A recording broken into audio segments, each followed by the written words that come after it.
కీర్తన గ్రంథము 68వ వాక్యము.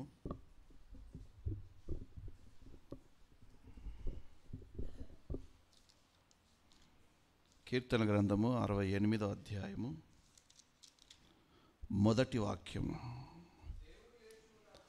దేవుడు లేచునుగాక, ఆయన శత్రువులు చెదరిపోనుగాక, ఆయనను ద్వేషించువారు ఆయన సన్నిధి నుండి పారిపోదురుగాక. చాలు. దేవుడు లేచునుగాక టిక్ పెట్టుకోండి. నీకోసము, నా కోసము, మనందరి కోసము దేవుడు లేచునుగాక. లేచునుగాక అంటే నిద్ర లేచునుగాక కాదు. చాలామంది ఉదయాన్నే 5 గంటలకి లే నాయనా లే, ఇక నిద్ర లే నాయనా మేము లేచాము అని ఆరాధిస్తుంటారు. ఆ లేవడం కాదు. అర్థమవుతుందా?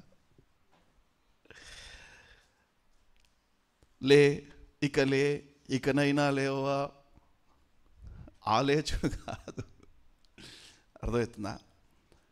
దేవుడు లేచునుగాక. తన పిల్లల కొరకు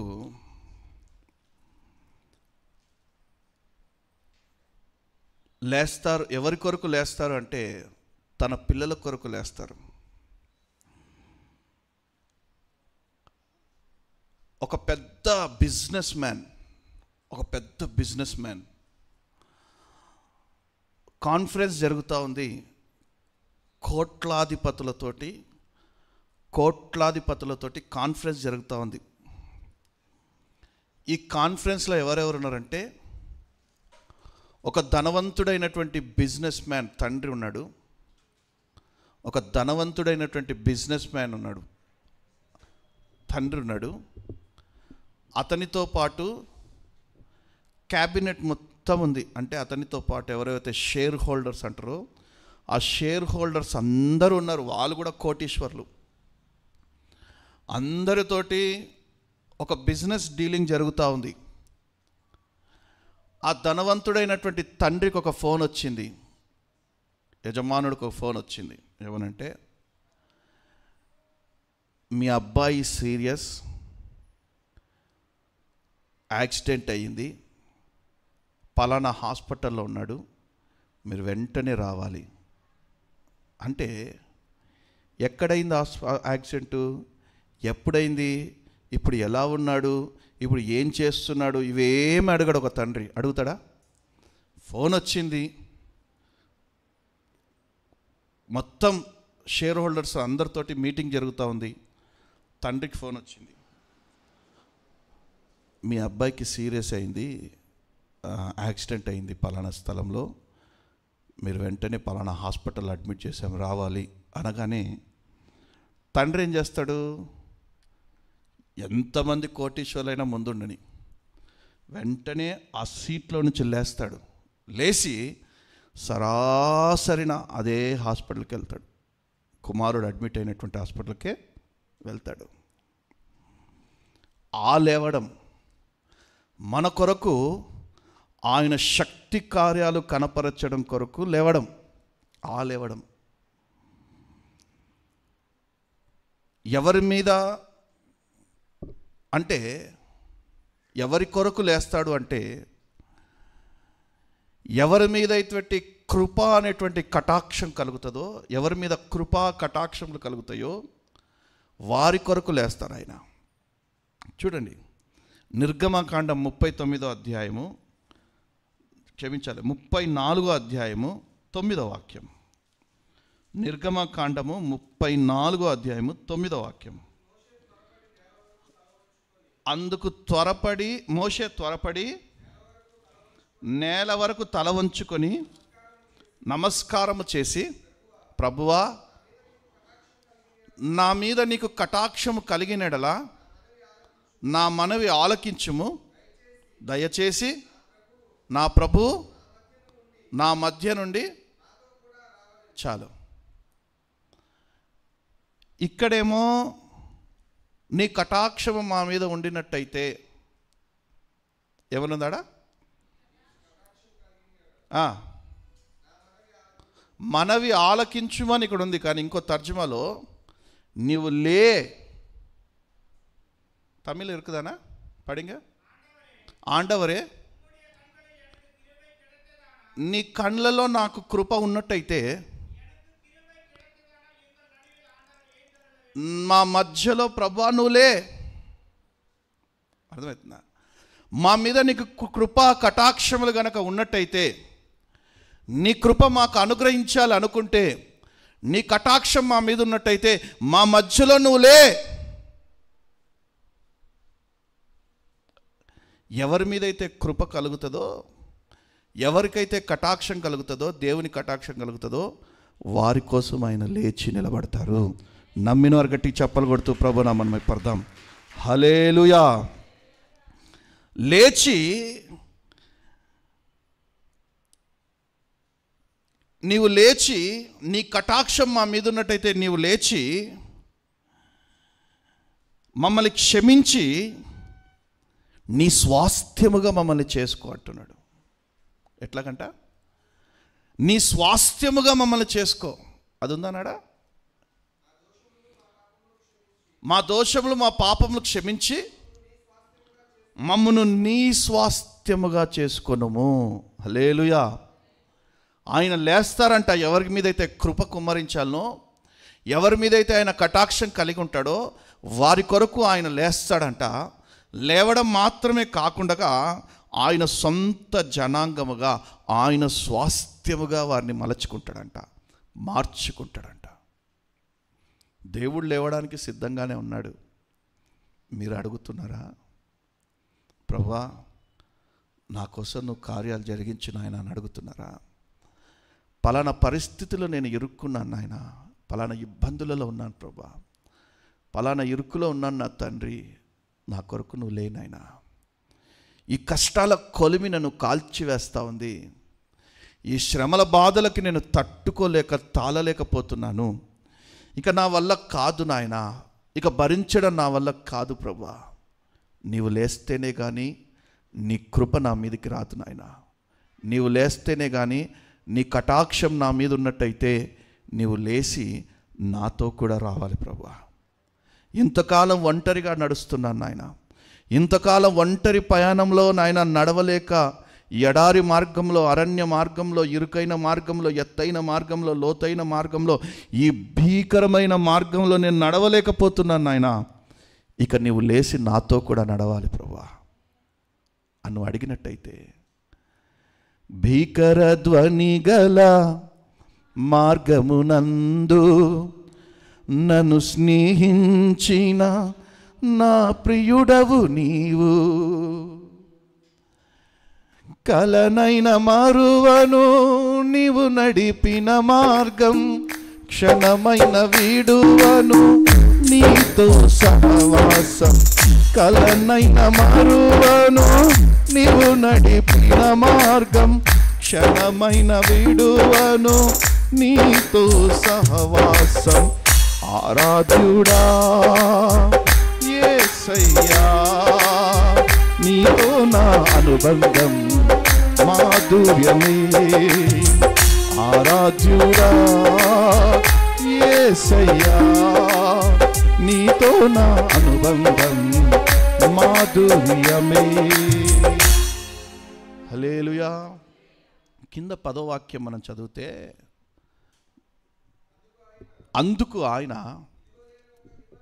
ప్రభువా నీ కృప మా మీద ఉన్నట్టయితే, నీ కటాక్షం మా మీద ఉన్నట్టయితే నీవు మా మధ్యలో నుంచి లే అని ఇజ్రాయేలీలు మొరపెట్టినప్పుడు, అందుకు ఆయన, ఇదిగో నేను ఒక నిబంధన చేసి ఉన్నాను, భూమి మీద ఎక్కడైనాను ఏ జనములోనైనాను చేయబడని అద్భుతములు ప్రజలందరి ఎదుట చేసేదను. ఏ ప్రజల నడుమనున్నావో ఆ ప్రజలందరూ యెహోవా కార్యములు చూసెదరు, నేను నీ ఎడల చేయబోనది భీకరమైన కార్యములు. నమ్మినవారు గట్టి చప్పలు కొడుతూ ప్రభునామమున మహిమపడదాం. హల్లెలూయా. అలసిపోయి బలహీనపడిపోయి ఒంటరిగా వెళ్తున్నాను, ఇక నేను లేవలేకపోతున్నాను, నా శక్తి సరిపోవటం లేదు ప్రభువా, ఈ భయంకరమైనటువంటి ఈ మార్గంలో నడవడానికి నాకు శక్తి సరిపోవటం లేదు, ఈ కుటుంబాన్ని నడిపించుకోవడానికి నాకు శక్తి సరిపోవటం లేదని ఒక యజమానుడు బాధపడచ్చు. ఈ కుటుంబాన్ని ఎలా నడిపించాలో జ్ఞానం లేక మేము పాడైపోతున్నాం ప్రభు అని ఒక యజమానురాలు, కుటుంబ యజమానురాలు, ఒక భార్య బాధపడుతూ ఉండొచ్చు. పిల్లలు ప్రవర్తన బాగలేదనేసి తల్లిదండ్రులు బాధపడుతుండొచ్చు. మా కుటుంబాన్ని ఎలా నడిపించుకోవాలో సరైనటువంటి మార్గంలో తెలవక సతమతమైపోతున్నాం ప్రభు అని బాధపడుతుండొచ్చు. ఆర్థికంగా చితికిపోయి, ఆర్థికంగా ఏ సహాయము లేకుండా పూర్తిగా నేల మట్టుకు పడిపోయినటువంటి పరిస్థితులు ఉండొచ్చు. ఏ పరిస్థితిలో ఉన్నా కూడా అనారోగ్యం వెంటాడుతూ భయంకరమైన అనారోగ్య పరిస్థితులలో ఏ మాత్రము కూడా నీ పరిస్థితులు బాగుగా లేకుండా ఉండొచ్చు. అటువంటి సమయంలో కృపగల మా తండ్రి నీ కటాక్షం మా మీద ఉన్నట్టయితే నీవు మా కుటుంబంలో లేవాలి నా తండ్రి, మా గృహంలో లేవాలి ప్రభువా, మా వ్యాపార స్థలంలో లేవాలి తండ్రి, మా చేతి పనులలో లేవాలి తండ్రి, మా జీవితంలో నీవు లేవాలి ప్రభువా అన్నప్పుడు ఆయనంట మన మధ్యలో ఆయన లేచి లేవడం మాత్రమే కాకుండా ఆయన కటాక్షము, ఆయన కృప మన ఎడల కలుగజేసి, ఆయన కృప మనకి కలుగజేసి, ఆయన కటాక్షం మన ఎడల చూపించి, ఇక మీదట యెహోవానైన నేను మీ మధ్యలో ఉన్నాను కాబట్టి మీ ఎడల అద్భుత కార్యాలు జరిగిస్తూ, ఇక మీదట మీ ఎడల నేను జరిగించబోయేటువంటి భీకరమైన కార్యాలు అన్యజనులు దాన్ని చూసి బిత్తరపోయేటట్టుగా చేస్తానంటున్నాడు. నమ్మినారు గట్టి చప్పలు కొడుతూ ప్రభునామమున మహిమపడదాం. హల్లెలూయా. ఇంత గొప్ప దేవుడు మనం ఆరాధిస్తున్నటువంటి దేవుడు, ఇంత గొప్ప దేవుడు. ప్రభువా, నేను సొమ్మసిల్లిపోయాను ప్రభా, నేను అలసిపోయాను ప్రభా, ఇక నా వల్ల కాదు నాయనా అని ఎప్పుడైతే నువ్వు బలహీన పడతావో అప్పుడు నువ్వు ఆయన సహాయం కోరుతావో, ఆయన సహాయం కొరకు నీ రెండు చేతులెత్తి అర్చిస్తావో, నీ నోటితో బాగుగా ఆయన పిలుస్తావో, అప్పుడు కటాక్షము చూపించే దేవుడు నీ మధ్యలో నుంచి లేస్తాడు. నీ కుటుంబం ఎడల అద్భుత కార్యాలు జరిగిస్తాడు, భీకరమైన కార్యాలు జరిగిస్తాడు. యెహోవానైన నేను నీ పక్షాన ఉన్నానని ప్రజలందరూ తెలుసుకునేటట్టుగా చేస్తానంటాడు. నమ్మినవారు గట్టి చప్పలు కొడుతూ ప్రభునామమున మహిమపడదాం. హల్లెలూయా. లేకపోతే ఈ దేవుని నువ్వు ఆశ్రయించకపోతే, ఈ దేవుని రెక్కల నీడ కిందగా నువ్వు రాకపోతే, ఆయన నీతో పాటు రాను గనక నువ్వు అడగకపోతే అవమానాలు పదే పదే ఎదురవుతూ ఉంటాయి, నిందలు ఎదురవుతూ ఉంటాయి, కుటుంబంలో లేమి ఎదురవుతూ ఉంటుంది, పిల్లల భవిష్యత్తు బాగుపడుతూ ఉండదు. ఎంతసేపు పిల్లల్ని సాతానుగాడు ఎటో లాక్కెళ్ళిపోతూ ఉంటాడు, ఈ లోకం మాలిన్యాల వైపు లాక్కెళ్ళిపోతూ ఉంటాడు, ఈ లోకం వైపు లాక్కెళ్ళిపోతూ ఉంటాడు. నీకు క్షోభని కన్నిటిని మిగులుస్తూ ఉంటాడు సాతానుగాడు. ఎప్పుడైతే నువ్వు ఆయన సహాయం కొరకు అర్చిస్తావో మనం ఆరాధిస్తున్నటువంటి శక్తిగల దేవుడు నీ మధ్యలోంచి లేస్తాడంట. ఇజ్రాయేలీలు అలాగే అర్చించారు, అలాగే వేడుకున్నారు.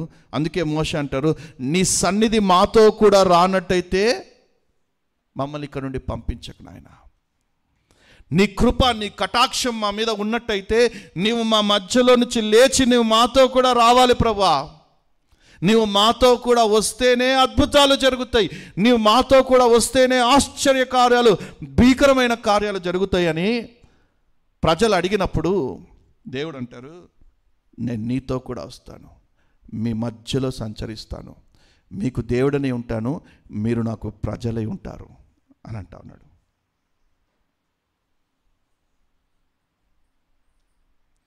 కేవలము లేవడం మాత్రమే కాదు, లేచిన దేవుడు నిబంధన చేస్తూ ఉన్నాడు. లేచిన దేవుడు నిబంధన చేస్తూ ఉన్నాడు. ఆయన నీ కోసం నా కోసం లేస్తే మన జీవితాలలో భీకరమైన కార్యాలు జరుగుతాయి. వ్యాధిగ్రస్తులు బాగుపడతారు, అప్పుల బాధలో ఉన్నవారు అప్పులను కట్టుకునేటువంటి స్తోమతను నాకు కలుగజేస్తాడు. అనారోగ్యంలో ఉన్నవారికి ఆరోగ్యము కలుగుతుంది. లేమిలో ఉన్నవారు, కరువులో ఉన్నవారు, ఇరుకులో ఉన్నవారు, అవన్నీ యేసు నామములో తొలగిపోతాయి. ఆయన లేస్తే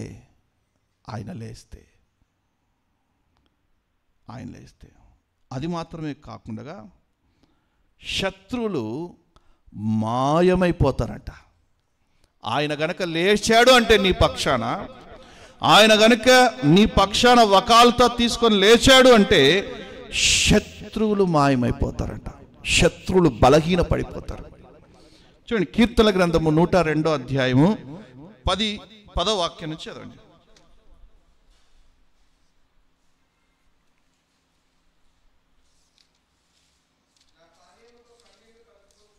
నా పాలెములో కన్నీళ్లు కలుపుకొనుచున్నాను. ఎక్కడ కలుపుకుంటున్నాడంట కన్నీళ్ళు?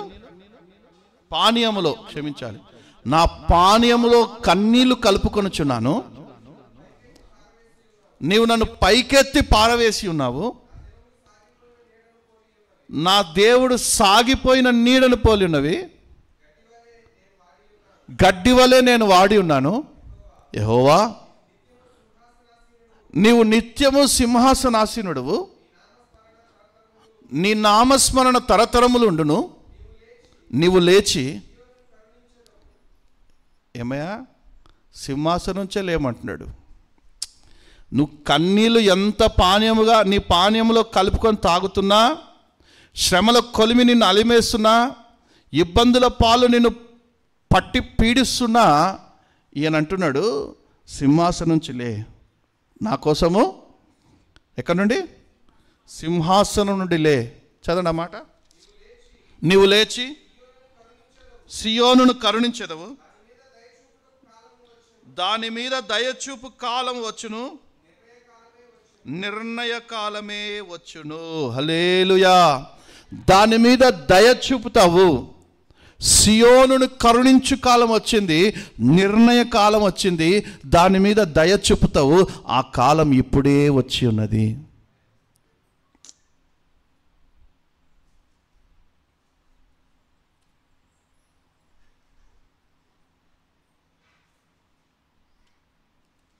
ఎలాగున్నాడంట ఈ భక్తుడు?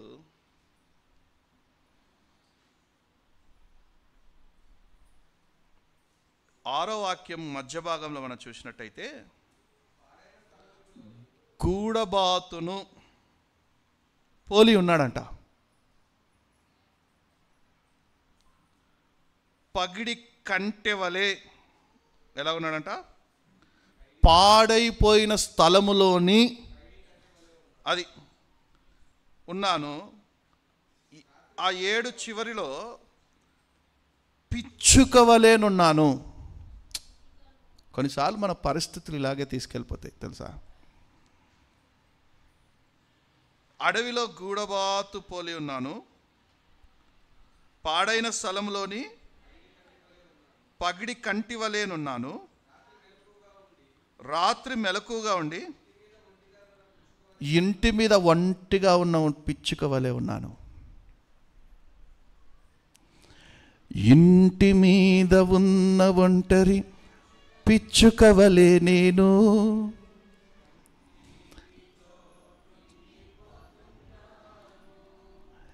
ఇంటి మీద ఉన్న ఒంటరి పిచ్చుక వలె నేను, కన్నీటితో కుమిలిపోతున్నాను.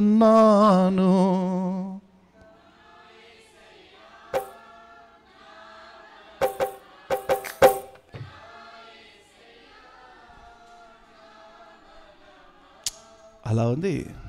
పరిస్థితులు అలా ఉన్నాయి. పరిస్థితులు అలా ఉన్నాయి, చెప్పుకోలేనివి, వివరించలేనివి. ఇక్కడ భక్తులంటే జ్ఞానవంతులు కాబట్టి వారు ఒక్కొక్కదాన్ని పోల్చి వివరించి చెప్తున్నారు. అడవిలో ఉన్నటువంటి పాడైన స్థలములలోని పనికిరాని చెట్టులాగున్నాను, ఎండిపోయిన చెట్టులాగున్నాను. గూడబాతుని పోలి ఉన్నాను, ఇంటి మీద ఉన్న ఒంటరి పిచ్చుక వలె. అది కూడా ఎట్లా అంట? రాత్రంతా మెలకుగా ఉండి నిద్ర పట్టడం లేదు. పరిస్థితులను తలుచుకుంటుంటే రేపేం జరుగుతుందో తెలవనటువంటి పరిస్థితులను తలుచుకుంటూ ఉంటే నిద్ర పట్టడం లేదు. రేపు నా పిల్లల భవిష్యత్తు ఏమవుతుంది, రేపు నా భార్య పరిస్థితి ఏమవుతుంది, రేపు నా బిడ్డల భవిష్యత్తు ఏమవుతుంది, రేపు నా భర్త పరిస్థితి ఏమవుతుంది, రేపు నా కుటుంబ పరిస్థితి ఏంటి, రేపటి గురించి ఆలోచిస్తూ ఒంటరి పిచ్చుక వలె రాత్రంతా నిద్రపోకుండా కన్నీరు కారుస్తూ ఉన్నాడు. ఇక్కడేమో ఇంకో చోట భక్తుడు, అసలు నేను నిద్ర ఆహారమే మానేశాను, ఎప్పుడో ఆహారమే మానేశాను, నా పానీయంలో ఏదో శక్తి కొరకు నేను పానీయం తాగుతూ ఉంటే ఆ పానీయంలో కూడా నా కన్నీరు పడుతూ ఉంది, దాన్నే కలుపుకొని ఆ పానీయాన్ని కన్నీరుగా తాగుతూ ఉన్నాను. నా కన్నీటి తుడిచే దేవుడా, నా బ్రతుకుని మార్చే దేవుడా, నా అరణ్య బ్రతుకును, నా ఎడారి బ్రతుకును నీరు పారేటువంటి తోటవలే మార్చే నా దేవా, నా కోసం నీవులే, నీ శక్తి బల ప్రభావములు నా ఎడల చూపించు, నీ కృప నీ కటాక్షము నా మీద కనపరిచి శక్తిగల దేవునిగా మా మధ్యలో నుంచి నీవులే అని ప్రార్థన చేసినట్టయితే శక్తిగల దేవుడు మన మధ్యలోంచి లేస్తాడంట. నమ్మినారు గట్టి చెప్పలు కొడుతూ ప్రభునామమై పరదాం. హల్లెలూయా.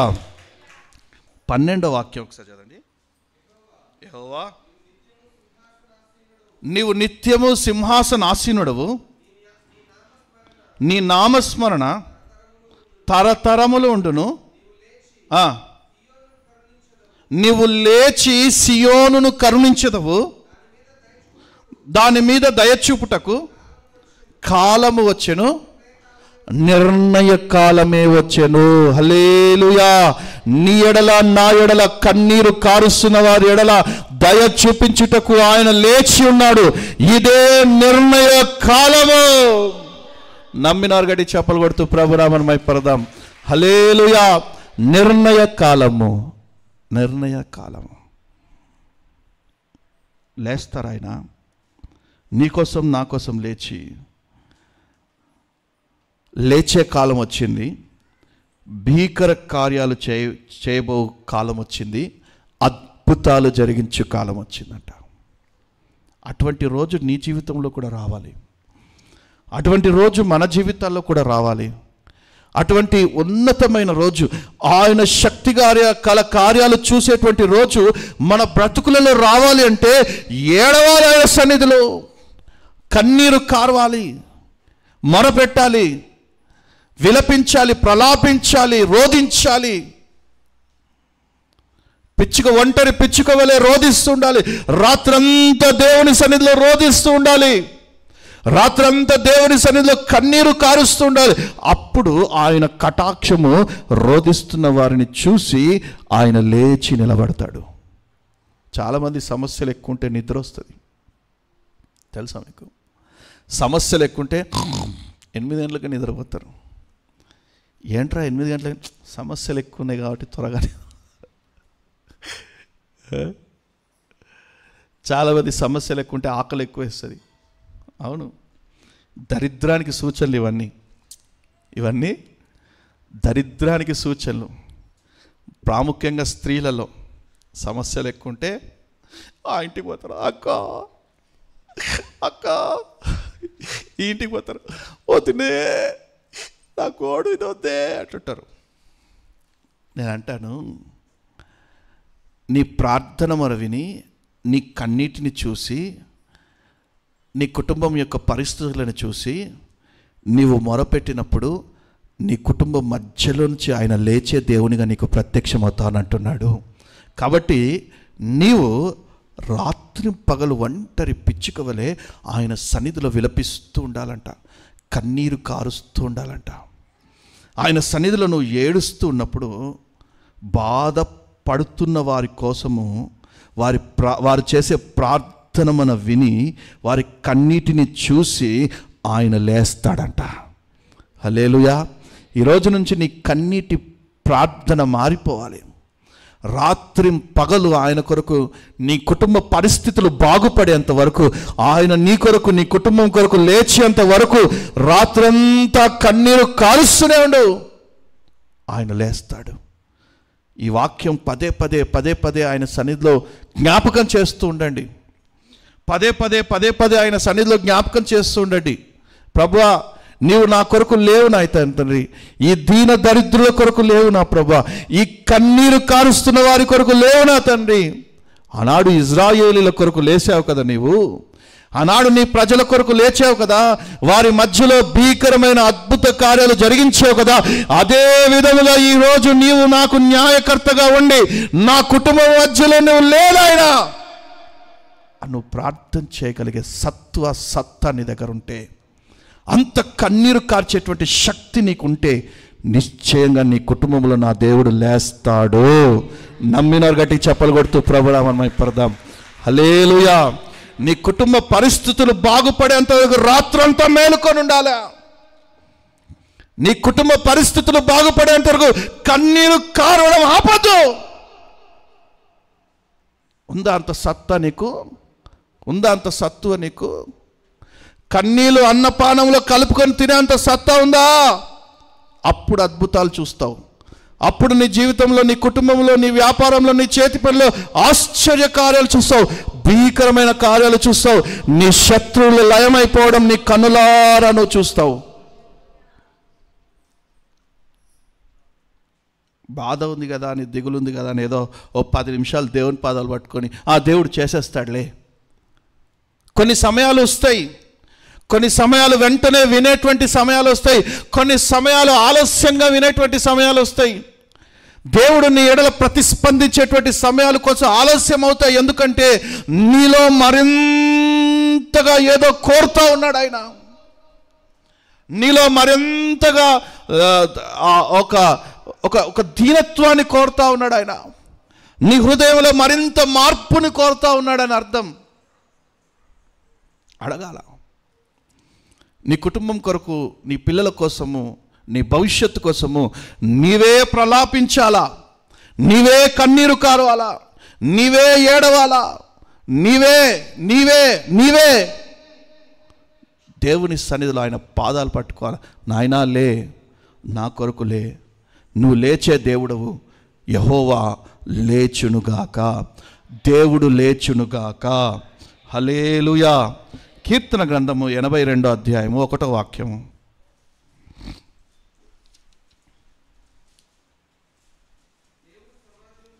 దేవుని సమాజములో దేవుడు నిలిచి ఉన్నాడు. ఆయన తీర్పు తీర్చుచున్నాడు. ఎంతకాలం మీరు అన్యాయంగా తీర్పు తీరుస్తారు? భక్తిహీనుల పక్షపాతము చూపుదురు. చాలండి. ఇక్కడ న్యాయవాదిగా ఆయన లేస్తున్నాడంట. ఎలా లేస్తున్నాడు? న్యాయవాదిగా లేస్తున్నాడు ఆయన. తమిళ్ ఇరుకుదన్నది పడింగా. దేవుని సన్నిధిలో దేవుడు నిలబడి, చూడండి, ఒక న్యాయవాది, దేవుని సంఘములో ఒక న్యాయవాది లేచి నిలబడతా ఉన్నాడు. ఎవరు ఆయన? ఎలయనగా మనకు శిశువు పుట్టెను, మన కుమారుడు అనుగ్రహించబడెను, ఆయన భుజముల మీద రాజ్యభారం ఉండెను, ఆశ్చర్యకరుడు, ఆలోచనకర్త, నిత్యుడగు తండ్రి, సమాధానమునకు అధిపతి. హల్లెలూయా. ఆయన న్యాయకర్తగా లేస్తా ఉన్నాడు. ఎక్కడ లేస్తున్నాడు? సమాజములో, అంటే సంఘములో, సభలో, సంఘములో ఆయన న్యాయకర్తగా లేస్తా ఉన్నాడంట. సంఘముల మధ్యలో ఆయన తీర్పు తీర్చేవానిగా లేస్తా ఉన్నాడంట. తీర్పు తీరుస్తూ ఉన్నాడంట. తీర్పు తీర్చేవానిగా లేస్తా ఉన్నాడంట. ఎవరి గురించి తీర్పు తీరుస్తున్నంటే, అన్యజనుల మధ్యలో దైవములైనటువంటి మన మీద ఏమంట? చదవండి అన్నమాట. మీరు దైవములనియు మీరందరూ సర్వోన్నతుని కుమారులనియు నేనే సెలవిచ్చుచున్నాను. అయినను హల్లెలూయా. దేవుని ప్రజలమైన మన కొరకు ఆయన న్యాయకర్తగా లేస్తా ఉన్నాడంట. మన కోసము ఆయన న్యాయాధిపతిగా లేస్తా ఉన్నాడంట. తీర్పు తీర్చడానికి లేస్తా ఉన్నాడంట. సంఘములో ఆయన లేస్తా ఉన్నాడంట. మేలు చేయాలని ఆయన లేస్తా ఉన్నాడంట. కీడు చేయు వారిని గద్దించడానికి ఆయన లేస్తా ఉన్నాడంట. ఎవరు సాక్ష్యం ఇస్తూ ఉన్నారంటే, నీ పక్షాన న్యాయం జరగాలని ఎవరు సాక్ష్యం ఇస్తూ ఉన్నారంటే, నీ అంతరాత్మనే నీకు సాక్ష్యం ఇవ్వాలంట. అర్థమవుతుందా? నీవు మంచోడివి మంచిదానివి అని సర్టిఫికెట్ ఎవరు ఇవ్వాలి? దేవుడు. ఇప్పుడు కోర్టులో ఒక ముద్దాయి ఉంటాడు, ఒక నేరం మోపినవాడు ఉంటాడు, మోపబడ్డవాడు ఉంటాడు, ఒక నేరం మోపినవాడు ఉంటాడు. ఓకే, ఒక నేరం మోపబడ్డటువంటి వాడు ఉంటాడు, నేరము మోపినవాడు ఉంటాడు. ఒక ముద్దాయి ఉంటాడు, ఒక కేసు పెట్టినవాడు ఉంటాడు. మధ్యలో ఎవరు ఉంటాడు? న్యాయాధిపతి ఉంటాడు. ఓకే, ఈ న్యాయాధిపతి పర్టికులర్గా ఏం చూస్తాడు? సాక్ష్యాల్ని చూస్తాడు. ఇప్పుడు నువ్వు ఈ ముద్దాయి మీద నేరారోపణ మోపావు కదరా, ఈ ముద్దాయి మీద నేరారోపణ మోపావు, నీ దగ్గర ఏమేం సాక్ష్యాలు ఉన్నాయి అని నేరం మోపిన వాడిని అడుగుతాడు. నేరం మోపుతున్నావు కదా, నీ దగ్గర ఏమేం సాక్ష్యాలు ఉన్నాయి? నేరం మోపిన వాడైతే అబద్ధికుడు, సాతాను వాడి జనకుడు, వాడు సాతాను మనిషి, వాడు అబద్ధమే ఆడతాడు. అవునా కదా? నేరం మోపినవాడు అబద్ధికుడు, సాతాను జనకుడు, వాడు జనకుడు సాతానుగాడు అబద్ధమే ఆడతాడు. వాడిని కుమారుడు అనుకుంటున్నావేమో. ఏమంటాడు? వాడిని కుమారుడు అనుకుంటున్నావేమో. వాడు దొంగ, వాడు పనికి మాలినోడు, వాడు చెడ్డోడు, వాడు బూతులు మాట్లాడేటోడు, వాడు అబద్ధం ఆడేటోడు, వాడు నరాంతకుడు, వాడు వ్యభిచారి, వాడు త్రాగుబోతాడు, వాడు తిరుగుబోతాడు, వాడు పనికి మాలినోడు. నీ కుమారుడని పిలువబడుతున్నటువంటి వీడు మంచోడు కాదు అని నేరం మోపుతా ఉన్నప్పుడు ఈ న్యాయాధిపతి లేచి నిలబడి ఏ సాక్ష్యం చూస్తాడంటే, నేరం మోపబడ్డ వాని యొక్క సాక్ష్యాన్ని చూస్తాడంట.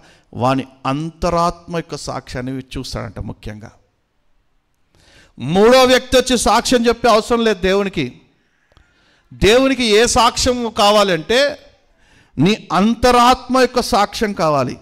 అందుకే నీ అంతరాత్మ నీకు దోషారోపణ చేయకుండా చూసుకో. మనస్సాక్షి, మన మనస్సాక్షే దేవుని ఎదుట సాక్ష్యం అంట. ఈరోజు దేవుడు నీకు మేలులు చేయాలి అంటే, దేవుడు నీ పక్షాన న్యాయాధిపతిగా లేవాలి అంటే, నీ పక్షాన న్యాయాధిపతిగా ఆయన వ్యవహరించాలి అంటే, నీ పక్షాన ఆయన తీర్పు తీర్చాలి అంటే, నీ అంతరాత్మ దోషారోపణ చేయకుండా ఉందా? దోషారోపణ చేయకుండా ఉందా? ఇంకా ఆయన సన్నిధిలో ఒప్పుకొని పాపాలు, ఇంకా ఒప్పుకొలుపులు లేనటువంటి జీవితము, ఇంకా ఆయన కొరకు మార్చబడినటువంటి, మార్పు చెందినటువంటి హృదయము, ఇంకా విచ్చలవిడిగా లోక మాలిన్యాల్లో తిరుగుతూ ఏదో అవసరం వచ్చిందని దేవుని సన్నిధికి వచ్చి, ప్రభువా నా కొరకు నాయన, నా కొరకు లేచి నిలబడు ప్రభువా, నా పక్షాన్ని నిలబడు ప్రభువా, నేను ఆర్థికంగా చితికిపోయాను తండ్రి, ఆరోగ్యపరంగా నలిగిపోయాను ప్రభువా, అనారోగ్యంతో బాధపడుతూ ఉన్నాను తండ్రి, లే ప్రభువా అని ఒక లోకం మాలిన్యంలో తిరుగుతున్నవాడు వచ్చి గనక సంఘంలో కూర్చొని లే ప్రభువా అంటే దేవుడు లేస్తాడు. ఆయన న్యాయాధిపతిగా లేస్తాడు. నీ మనస్సాక్షిని సాక్ష్యం అడుగుతాడు. నీ మనస్సాక్షిని సాక్ష్యం అడుగుతాడు. నువ్వు నీ ఇంట్లో నీ భార్య ఎదుట ఏ సాక్ష్యం కలిగి ఉన్నావు? బయట సమాజంలో ఏ సాక్ష్యం కలిగి ఉన్నావు? నీ పిల్లల ఎదుట ఏ సాక్ష్యం కలిగి ఉన్నావు? నీ భర్త ఎదుట ఏ సాక్ష్యం కలిగి ఉన్నావు? నీవు నీ కుటుంబంలో ఏ సాక్ష్యం కలిగి ఉన్నావు? నీ సాక్ష్యాన్ని బట్టి ఆయన నీకు న్యాయం తీరుస్తాడు. అర్థమవుతుందా? నీ సాక్ష్యాన్ని బట్టి నీకు న్యాయం తీరుస్తాడు. ఎప్పుడో చేసేసినటువంటి పాపం నిమిత్తమై ఇప్పుడు తీర్పు తీర్చడాయన, ఇప్పుడు సాక్ష్యం అడగడాయన. ఇంకా చేస్తూనే ఉంటావు చూడు. ఒక్కసారి నువ్వు దేవుని సన్నిధిలో ఒప్పుకొని విడిచిపెట్టినటువంటి పాపాన్ని మరలా రహస్యంగానో బహిర్గతంగానో స్నేహితుల ఎదుటనో ఒకరి ఎదుట ఒకలాగా ఇంకొకరి ఎదుట ఇంకొకలాగా నీ సాక్ష్యాన్ని ఊసరవలిలాగా ప్రవర్తిస్తుంటా చూడు. అప్పుడు నా దేవుడు నీ మనస్సాక్షిని దోషారోపణ చేసి నిలబెడతాడు. అప్పుడు నేను ఎందుకు లేవాలి నీ పక్షాన? వాడు చెప్పింది కరెక్టే కదా, వాణ్ణి మీద మోపిన నిందలన్నీ కరెక్టే కదా అంటాడా అనడా? అందుకే నువ్వు దేవుని సన్నిధిలో అడగవలసింది ఏంటంటే, ప్రభువా నీ కృప నాకు కావాలి తండ్రి అని అడగాల. కృప నాకు కావాలి అని అడగాల. అపోస్తులైన పౌలు అనారోగ్యం తొలగించి ప్రభువా, సమస్యలను తీసివేయి నా తండ్రి, ఇరుకులను తీసివేయి ప్రభువా, ఈ సమస్యలను తీసివేయి తండ్రి, ఈ భయంకరమైనటువంటి ఈ రోజులని మార్చివే ప్రభు అని అడుగుతూ ఉంటే ప్రభు అన్నటువంటి మాట ఒకటే, నా కృప నీకు చాలును. క్రీస్తు యేసు గనక మన మధ్యలో ఉన్నాడు అంటే మన శాప పాప దోషములన్నిటినీ ఆయన శిలువ రక్తం చేత కడిగి మనల్ని కృపకి పాత్రులుగా చేస్తాడు. దేవుని కటాక్షానికి మనల్ని పాత్రులుగా చేస్తాడు. నమ్మినారు గడి చెప్పలు కొడుతూ ప్రభు నామమున ప్రదం హల్లెలూయా. ఈరోజు దేవుని సన్నిధిలో దేవుని లేవమని అడిగే క్రమంలో రెండు ఉండాలి. ఒకటి, నీ హృదయం నీ దోషారోపణ చేయనప్పుడు దేవుని సన్నిధిలో రెండు చేతులెత్తి కన్నీరు కారుస్తూ ప్రభువాలే, సంఘములో లేస్తానన్నావు, కుటుంబంలో లేస్తానన్నావు, పరిస్థితులలో లేస్తానన్నావు, యెహోవాలే, దేవుడాలే అని నువ్వు అడగచ్చు. ఒకవేళ నీ హృదయం కనుక దోషారోపణ చేస్తుందనుకో, ఇంకా పాపము, వ్యసనము, ఇంకా భయంకరమైనటువంటి లోక మాలిన్యాలు, దేవునికి ఇష్టమైనవి ఏంటి తెలుసా? ఆయన ఆజ్ఞలను పాటించడం. ఇంకా నువ్వు ఆయన ఆజ్ఞలను పాటించకుండా సమస్యలలో లే అంటే లేస్తాడు. అప్పుడు నీ పక్షాన న్యాయం జరగదు. ఆయన న్యాయాధిపతిగా లేస్తాడు. ఇంకా నువ్వు ఆయన ఆజ్ఞలను పాటించకుండా నువ్వు లే అన్నావు లేస్తాడు, కానీ నీ పక్షాన న్యాయం జరగదు.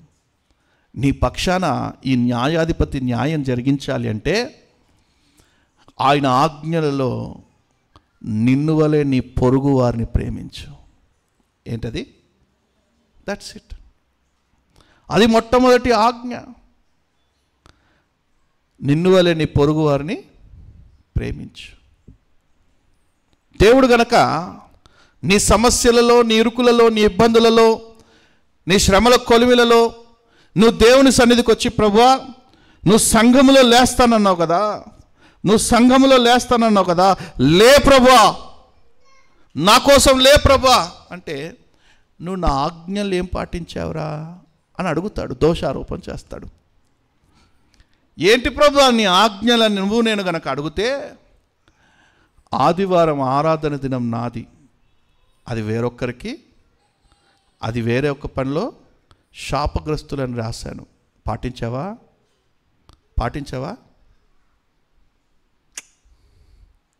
నిన్ను వలె నీ పొరుగు వారిని ప్రేమించాలి అన్నాను, పాటించావా?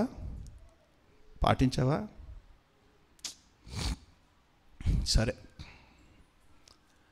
10వ వంతు నాది, ప్రథమ ఫలం నాది, పాటించావా? 10వ భాగం నాది, ప్రథమ ఫలం నాది, పాటించావా? అందులో నువ్వు దొంగిలించకూడదు అని రాశాను, పాటించావా? లేదు ప్రభువా. మరి నీ హృదయం ఎన్ని దోషారోపణలు చేస్తుంటే నీ పక్షాన ఎలా లేవమంటావురా? అంటాడా అనడా? నీ హృదయం ఇంత దోషారోపణ చేస్తూ ఉంటే నీ పక్షాన ఎలా లేవమంటావు నన్ను? అప్పుడు అడగాలి మనం, ప్రభువా కృప కావాలి నాయన, నీ కృపచేత నన్ను రక్షించము, నీ కృపచేత ఈ ఒక్కసారి నన్ను బలపరచము, నీ ఆజ్ఞలను వెంబడించుట నాకెంతో ప్రీతికరములుగా నేను ఎంచుకుంటాను, నేను ఇది మొదలుకొని నీ ఆజ్ఞలు వెంబడిస్తాను నా తండ్రి, నా కొరకు లే ప్రభువా అని అడిగినప్పుడు ఆ కృప, ఆ కటాక్షము నీ ఎడల కలిగించి ఆయన నీ పక్షాన లేస్తాడు. నమ్మినారు గడి చెప్పలు కొడుతూ ప్రభు రామనమై పడదాం. హల్లెలూయా. నీ కృపచేతనే నన్ను రక్షించినది యేసయ్యా, నీ కృపచేతనే నన్ను రక్షించినది యేసయ్యా.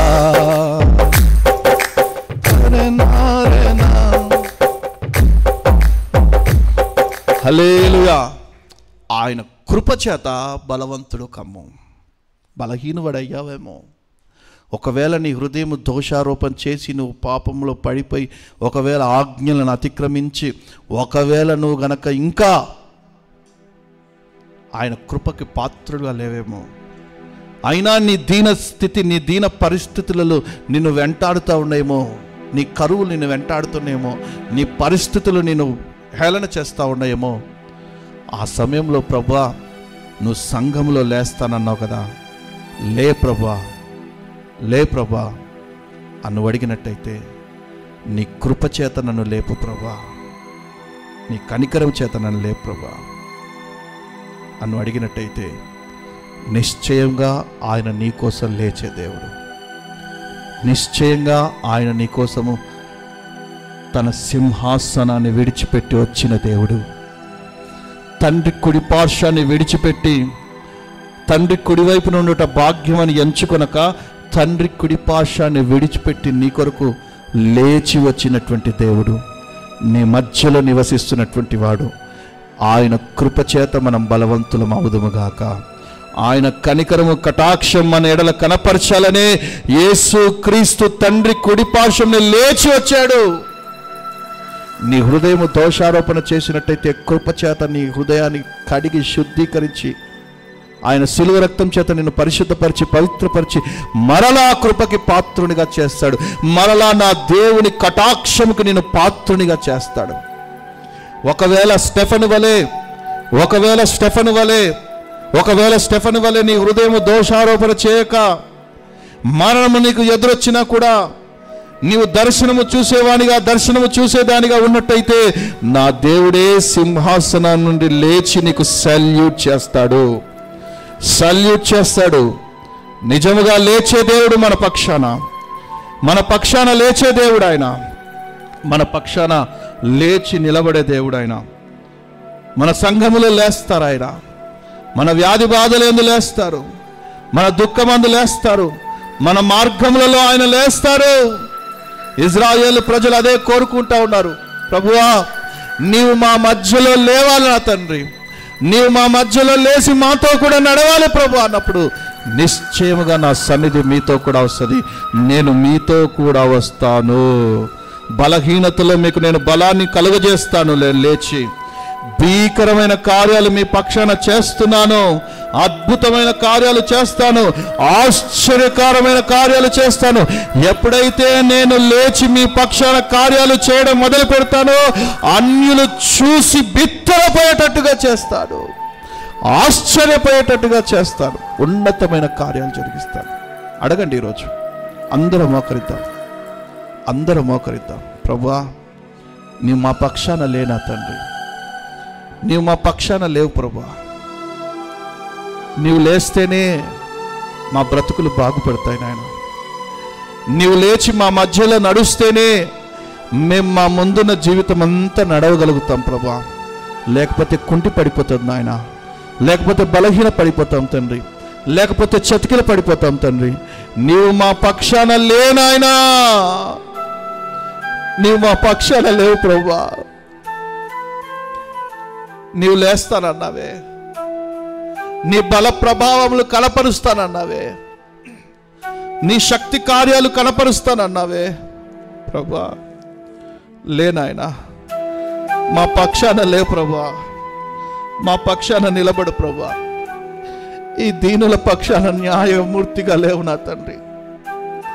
ఈ దీనుల పక్షాన నాయన అధికారిగా లేవు నా తండ్రి. ఈ దరిద్రుల పక్షాన నా తండ్రి, నాయన ఈ నిరుపేదల పక్షాన ప్రభువా నువ్వు లేచి నిలబడు నా తండ్రి. నువ్వు లేచి నిలబడు ప్రభువా, న్యాయవాదిగా లేచి నిలబడు నాయనా. ఈ నిరుపేదల పక్షాన న్యాయవాదిగా లేచి నిలబడు ప్రభువా.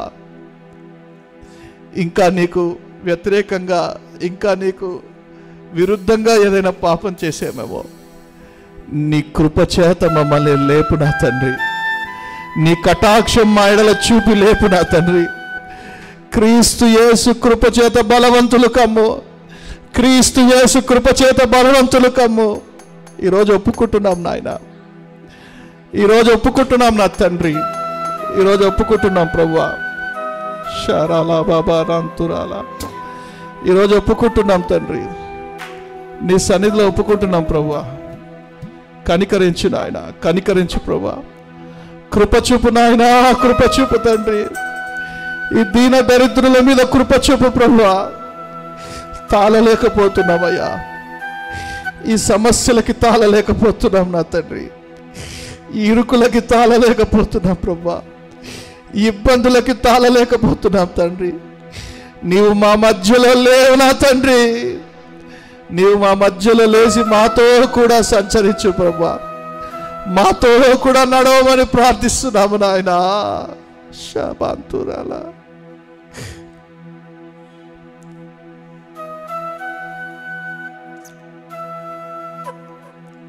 అడగండి ప్రభువుని, అడగండి, కన్నీటితో అడగండి. కన్నీలే పానంలో కలుపుకొని తాగుతున్నాము నా తండ్రి. ఈ శ్రమలు మమ్మల్ని కొలిమిలో వేస్తా ఉన్నాయి ప్రభువా. అడగండి. ఏ సంతోషంగా ఉన్నారా?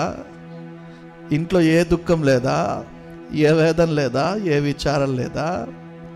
సంతోషంగా ఉన్నారా? బాధలు లేవా? తెలియజేయండి ఆయనకి. నీ బాధ ఏంటో తెలియచేయి, నీ దుఃఖం ఏంటో తెలియచేయి, నీ విచారం ఏంటో తెలియచేయి, నీ కన్నీళ్ళు ఏంటో తెలియచేయి ఆయనకి. ఒంటరి పిచ్చుకోలే రాత్రంతా ఏడుస్తున్నాను ప్రభా, రాత్రంతా ఏడుస్తున్నా తండ్రి. భయముతో నా ఎముకలు క్షీణించిపోతున్నాయి తండ్రి. భయముతో నా ఎముకలు బూడిదవలే మారిపోతా ఉన్నాయి తండ్రి. మాంసం ఎముకలకు అంటుకొని పోతా ఉంది ప్రభువా. నా ముందున్న ఈ పరిస్థితులు చూసి భయపడి నాయన మాంసం ఎముకలకి అంటుకొని పోతా ఉంది నా తండ్రి. రేపటి గురించి దిగులు పడుతూ, వేదన చెందుతూ, బాధ చెందుతూ, కలవరము చెందుతున్న ప్రజలు ఇక్కడ ఎందరో ఉన్నారు నాయన. ప్రభువా, నీ కృప చేత నింపు నాయన. నీ కృప కనికరములు చూపించు ప్రభువా. నీ కటాక్షము నీ ప్రజల చూపించు నాయన. నీవు మా మధ్యలో లేనాయనా, లేనాయనా, నీవు మా మధ్యలో లే ప్రభువా. నీవు లేస్తే మాకు ఆరోగ్యము, నీవు లేస్తే మాకు క్షేమము, నీవు లేస్తే మాకు వృద్ధి, నీవు లేస్తే మాకు సంతోషము.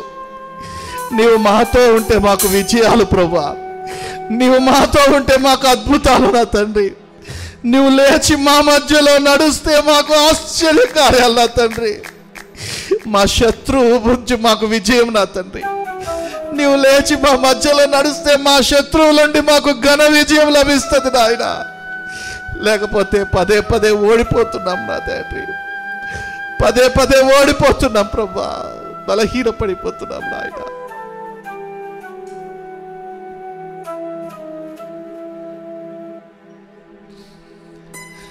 నీ కృప తప్ప వేరొకటి లేదయ్యా,